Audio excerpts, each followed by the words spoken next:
नमः। भगवान राम और लक्ष्मण सीता वनवास में हैं। चित्रकूट से प्रस्थान करके भगवान दंडकारण्य में प्रवेश कर रहे हैं।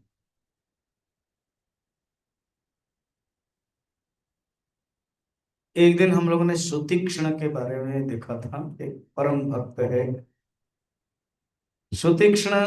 ऐसे भक्त है कि हृदय में ही भगवान राजा राम को इष्ट रूप में रखा था। और भगवान अब वनवासी रूप में तीनों हैं, सामने ही है, तो भी वो आंख बंद करके देख रहे हैं। लक्ष्मण ने पूछा, भगवान ये आपका परम भक्त है, आप खड़े हैं फिर भी ना, वो अंदर में जो राम है वो मैं नहीं हूं ना, ये भक्त की बारीकी है। तो भगवान ने क्या किया, उनके जो हृदय के अंदर जो भावना थी उसको हटा दिया। विचलित हो गए, दौड़ने लगे, दुखने लगे, पर भगवान जानबूझ के पेड़ के नीचे छिप गए। देखो दोनों में ही छिपे हुए हैं, बाली के लिए भी छिप रहे हैं और सुतीक्ष्ण भी छिप रहे हैं। एक को मारने के लिए, एक को तारने के लिए। एक को मार करके तार रहे हैं, एक को भक्ति दे करके, एक भावना दे करके तार दर्शन दिया। तुलसीदास जी लिखते हैं कि सुतीक्ष्ण के जो भक्ति है, शरीर में रोमांचित हो गया। भगवान को जब देखा, जैसे कटहल के कांटे आ जाते हैं। उन्होंने बहुत सुंदर स्तुति की, आंखों से आंसू है। कैसे बताएं, कहते ना, मैं कैसे बताऊं तुम मेरे लिए क्या हो, ऐसे फिल्म डायलॉग है। तो इसी तरह प्रभु, मैं कैसे बताऊं आपका दर्शन करके कितना अहोभाग्य। फिर मन में सोच रहे, मैं कैसे बताऊं कि आपको लेकर के मैं अपने गुरु के पास, अगस्त्य के ऋषि के पास गुरु दक्षिणा के रूप में लूं। मैं कैसे पूछूं, आप मर्यादावान हो, मर्यादा भी हमें रखनी पड़ेगी। तो धीरे से पूछा है, प्रभु आपको भी कहाँ जाना है। भगवान जानते हैं, अंतर्यामी हैं। कहते हैं, हम तुम्हारे गुरुजी अगस्त्य ऋषि के पास जाना है। आज का मेरा टॉपिक अगस्त्य ऋषि है। ये फिल्म डायलॉग है ना, फिल्म स्टाइल कि आप क्या बताना चाहते हो। फिल्म में तो ना, पहले कुछ पता नहीं चल रहा, बस धुरंधर टू।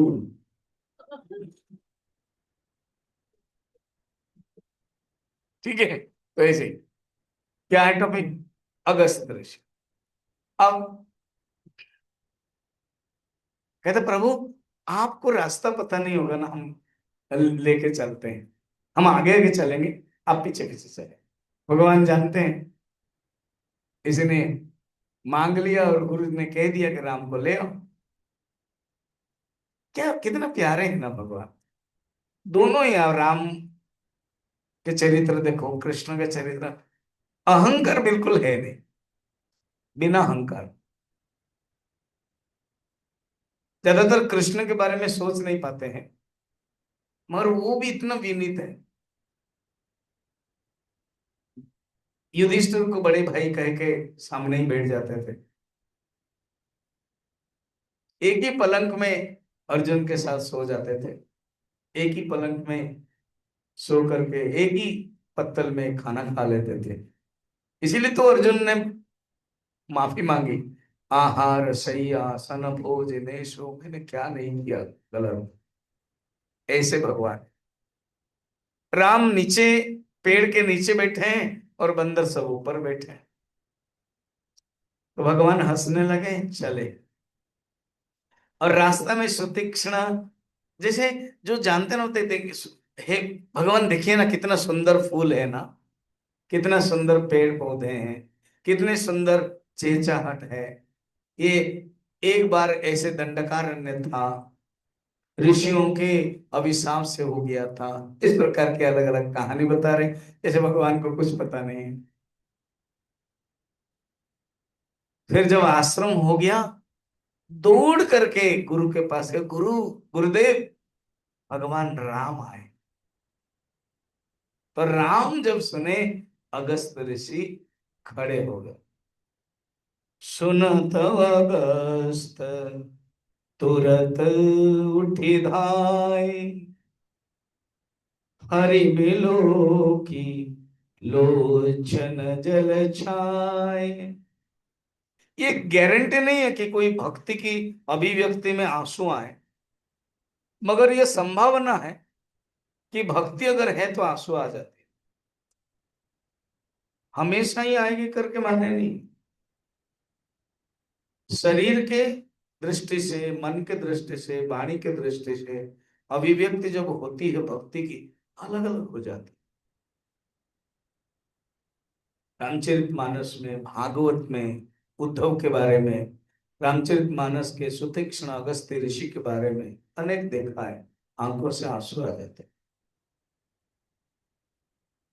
कहीं कहीं बोल नहीं पाते, बोलना गदगद हो जाती है वाणी, कहीं पर वचन निकलता ही नहीं है। स्वामी अखंडानंद जी, उनके जो गुरु है ओडिया बाबा, वृंदावन के, वो मंदिर दर्शन करने के लिए जाते थे, वहीं खड़े हो जाते थे और उनको कोई ना कोई पकड़ता था लास्ट समय में, और देखते थे कि वो आंख बंद कर लेते हैं, हाथ जोड़ते नहीं थे।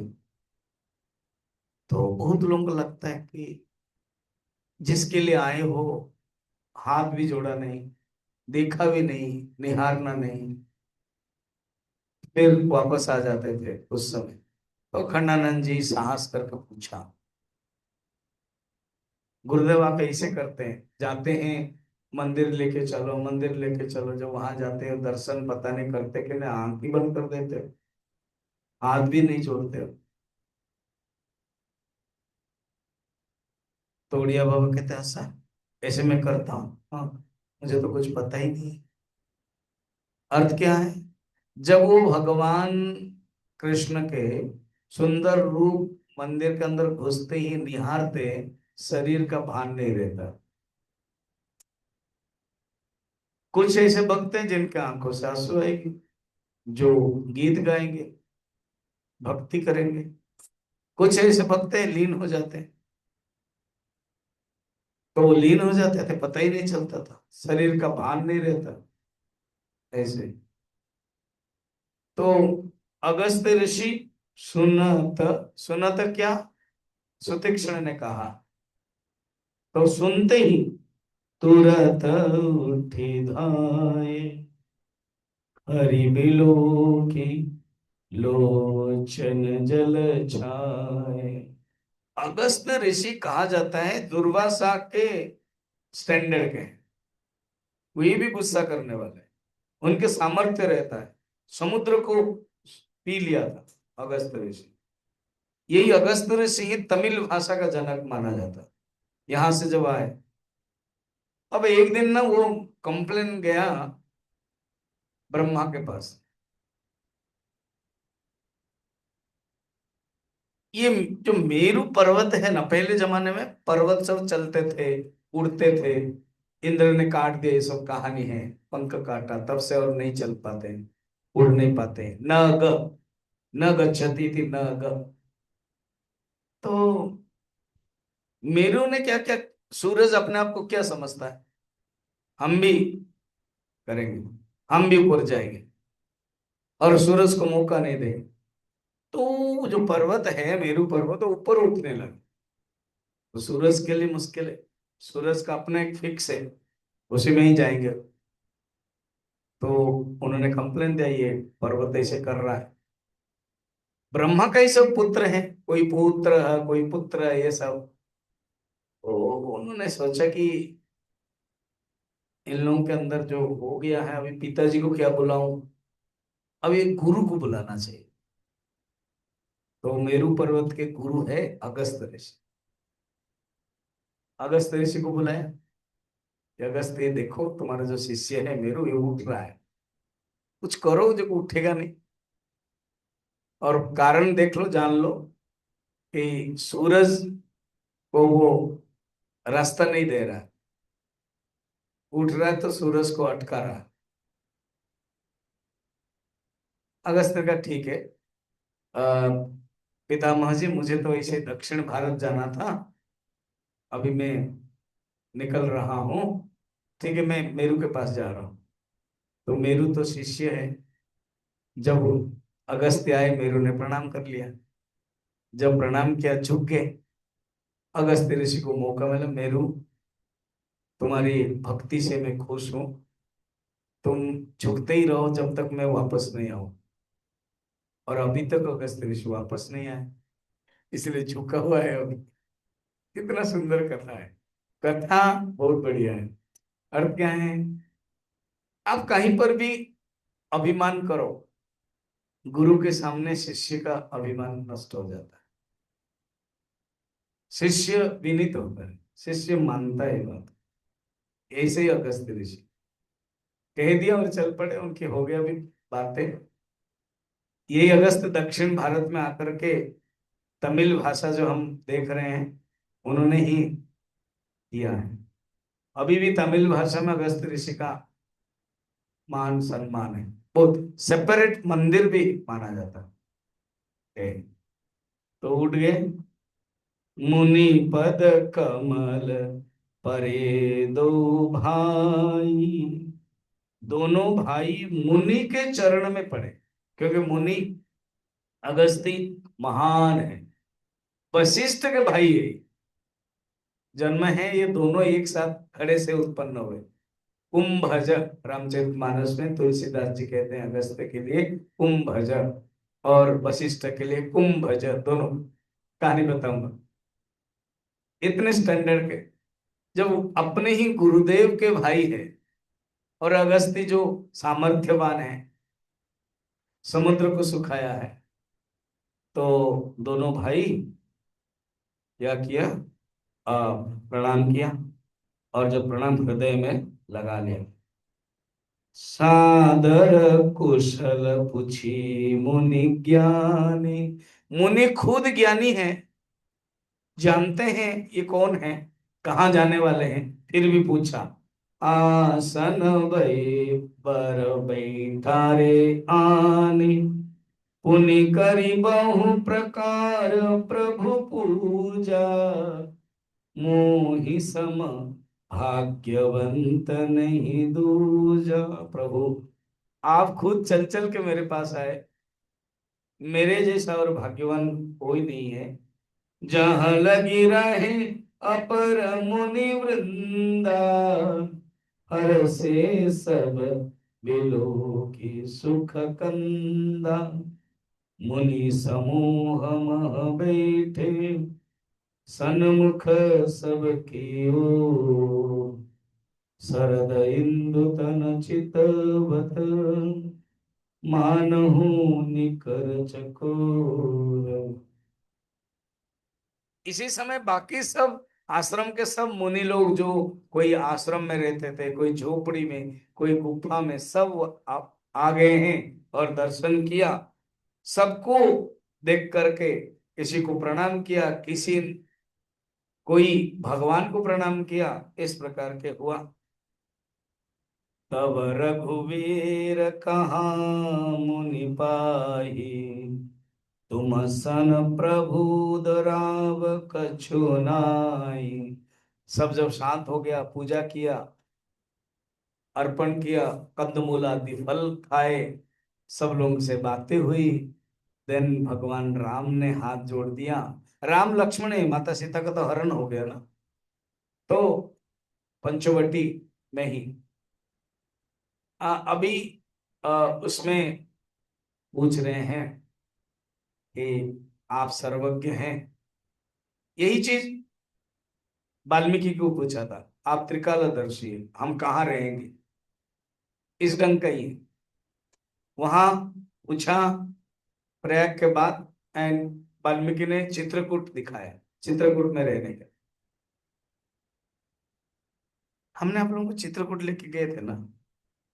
गए थे। हाँ, वहाँ जो अंदर है, पानी है, गुफा है, तो वो चित्रकूट दिखाया था अभी। क्योंकि अयोध्या और चित्रकूट बहुत पास है, किसी ना किसी बहाना में भरत तो नहीं आए, बाकी लोग आ जाते हैं।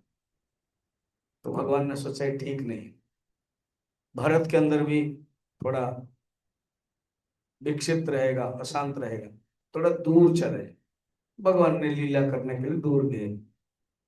तो अभी पंचवटी में जाएंगे, तो पूछ रहे हो क्या, कहाँ हमें रहना है? राम जी ने पूछा है।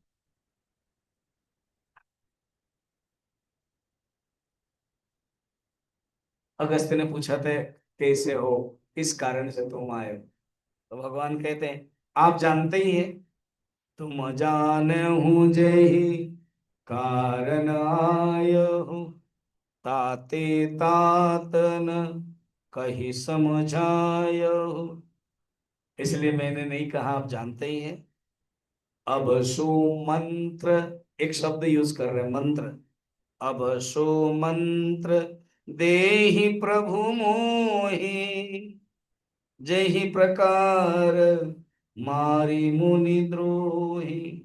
अब आप हमें मंत्र दीजिए जिससे मैं सब मुनियों को मार सकूं, माने मुनि द्रोही को मार सकूं। मुनि मुस्काने सुनी प्रभु बानी, पूछो नाथ मोहि का जानी।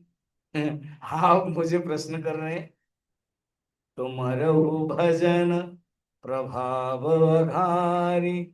आपके भजन से समस्त पाप नष्ट हो जाता है।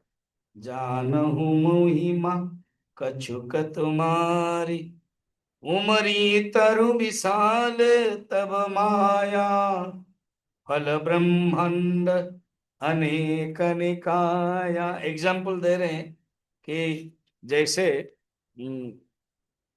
एक गुल्लर होता है ना, गुल्लर विशाल वृक्ष के समान है, और उसी में गुल्लर वृक्ष के अंदर बहुत बड़े छोटे छोटे छोटे बीज होते हैं, उसी से ही अनेक गुल्लर पक्षी होते हैं। आपकी माया भी ऐसे ही, आपकी माया से अनेक संसार बन जाते हैं।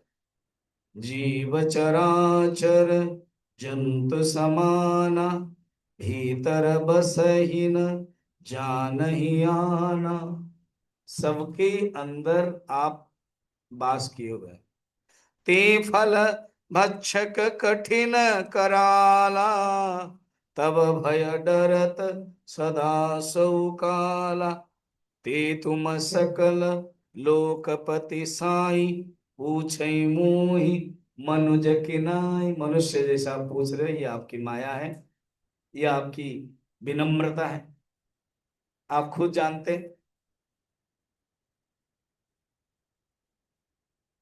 असतब रूप बखानहु जानहु, फिर सगुन ब्रह्म रति मानहु। संतत दासन देहु बड़ाई, ताते मोहि पूछहि रघुराई। क्या मैं बताऊं? हालांकि आपके आप खुद निर्गुण निराकार है।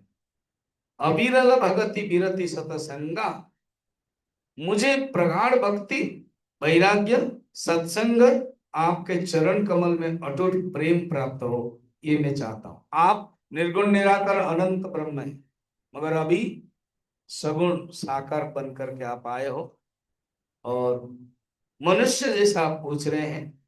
जब बता ही दिया प्रभु, हे प्रभु परम मनोहर ठाव, आपके लिए जो मनोहर ठाव है, पवित्र स्थान है, क्या है? पावन पंचवटी ते ही नाम। पंचवटी में आप रहेंगे। ये माता सीता का भी हुआ ना, अभी यहाँ होगा पंचवटी में। तो वास करो तह रघुकुल राया, कीजे सकल मुनि न परदाया। चले राम मुनि आय सुपाई, तुम रही पंचवटी नियराई। पंचवटी 5 प्रकार के वट है, अभी भी है नासिक में। भगवान यहीं रहने लगे। और ये जो कुंभज मुनि, अगस्त्य ऋषि के जो जन्म है उसकी कथा देखते हैं। एक दिन इंद्र ने वायु और अग्नि को भेजा एक दैत्य को मारने के लिए। वायु और अग्नि, तो दैत्य समुद्र में घुस गया। तो वायु और अग्नि मार नहीं पाए, तो इंद्र अभिशाप दे दिया अग्नि को, तुम मनुष्य रूप में जन्मो। तो अग्नि देवता ही अगस्त्य रूप में आए और वायु देवता वशिष्ठ के रूप। तो जब आए कैसा है, एक दिन उर्वशी, जो देवता अप्सरा होते हैं वो देवता लोग चाहते हैं एक दिन रमण करने के लिए, तब तो उर्वशी मित्र के पास जाते थे, जा रही थी। वरुण जो देवता है उनके अंदर इच्छा हुई, तो उन्होंने संकल्प किया। तो वरुण के जो शक्ति है उन्होंने रखा। उर्वशी ने कहा कि आज संकल्प मित्र के लिए है, तो मित्र के भी शक्ति निकले। दोनों ने एक घड़े घड़े में रख दिया। तो मित्र ने भी रखा और वरुण ने भी रखा घड़े में। तो मित्र जो रखा है वो अगस्ती बने, और वरुण ने जो शक्ति रखा है वो वशिष्ठ बने। तो वशिष्ठ एंड अगस्ती दो भाई है, इसलिए दोनों को कुंभज कहते हैं, घड़े। ऐसे शक्तिमान रहते थे ये दोनों ही, रियली ब्रह्मा का ही पुत्र है। वशिष्ठ के लिए वो कथा भी है। एक दिन क्या हुआ, जनक राज ने सोचा कि हम एक यज्ञ करेंगे। तो वशिष्ठ इतने बड़े हैं, भगवान राम के गुरु है और रघुवंश के, ये तो निमि वंश है, चंद्रवंश के जनक राज, ये सूर्य वंश के। गुरु भी अलग अलग हो जाते हैं। जैसे वसुदेव आदि जो यदुवंश के गुरु गर्गाचार्य है, मगर नंद वंश के गुरु सांडिल्य है। सांडिल्य जन्म होने के बाद चले गए। नंद बाबा को पता नहीं ये दो बेटे हैं इनके, वसुदेव के, इसलिए गर्गाचार्य को ही नामकरण करना चाहिए, उनको पता नहीं। सांडिल्य नहीं है इसीलिए गर्गाचार्य को बुलाया गया। मैंने कहीं पर ये जो महाभारत या श्री कृष्णा सीरियल है, कोरोना के समय देखता था, उसमें है गर्गाचार्य सांडिल्य के पास आए, सांडिल्य थे, और कहा कि आपके, क्यों गर्गाचार्य ज्योतिषाचार्य है, बड़े प्रसिद्ध ज्योतिषाचार्य, तो आपके रहते हुए मैं कैसे नामकरण देता हूं, और आपको तो पता ही कौन है, यदुवंश के हैं, तो आप ही देंगे। तो लेके जाते हैं, तो जो भी है तो वैसे। तो जनक राज ने एक यज्ञ करने के लिए सोचा और केवल दे दिया, और कहा कि हम यज्ञ करना चाहते हैं, डेट फिक्स करके बता दें। कुछ लोग जैसे सत्संग का बोलते हैं ना, डेट फिक्स करके बता देंगे। तो अभी क्या हुआ, जनक राज के फिक्स नहीं हुआ एंड देरी हुआ। इसी बीच में इंद्र ने बुलाया कि आप, हम हवन यज्ञ कर रहे हैं, आपको आना है। अब इंद्र बुला रहे हैं, अभी अभी कर रहे हैं, तो जाना पड़ेगा। कभी का हम लोग का भी होता है, किसी ने कह दिया, फिक्स नहीं किया, मगर अभी तुरंत कहा, तो जाना पड़ता है। तो वशिष्ठ गए। तब जब वशिष्ठ गए, पता चला जनक राज को, अरे मैंने संकल्प किया था, वशिष्ठ ऐसे किया। तो वशिष्ठ शरीर, वशिष्ठ का शरीर पात हो जाए, शरीर और न रहे। वशिष्ठ ने भी अभिशाप दे दिया, तुम्हारा भी शरीर पात हो जाएगा, निम्मी में रहोगे। तब से निम्मी कहा जाता है, निमेश, आंख के निमेश, दोनों के अभिशाप। फिर बाद में शरीर भी धारण किया। वशिष्ठ जो बिना शरीर त्याग कर दिया वो कुंभज बनकर आए तभी। और जो जनक राज शरीर को त्याग किया, विदेह और मिथिला, निमि मने मिथिला, मंथन करते हैं, मिथिलेश, विदेह, तो शरीर को मंथन किया, फिर जनक उत्पन्न हो गए। ऐसे बहुत सुंदर कथा है। तो अगस्त ऋषि इतने बड़े भक्त है, मैं जानबूझ के कहानी बताया। फिर यहाँ पर क्या हुआ, उन्होंने जब बताया, भगवान ने प्रणाम किया और पंचवटी चले गए। इसी बीच में भगवान के जटायु के साथ मिलन हुआ। तो ये एक मौका है हम लोगों को, इस घर घर में गीता के माध्यम से हम भगवान की भक्ति अनेक भक्तों के, ऋषियों के, महान ऋषियों के माध्यम से कर रहे हैं। मेरे पास लगभग 25 ऋषियों का है। अभी तो 7-8 हुआ, नहीं 10 हुआ। तो और अगर सत्संग नहीं होगा तो मैं रिकॉर्डिंग करके इसी एमिनेंट ऋषि ऑफ सनातन धर्म टॉपिक में रख लूंगा। ओके, हरिओम। अब अनाउंसमेंट के दृष्टि से मैंने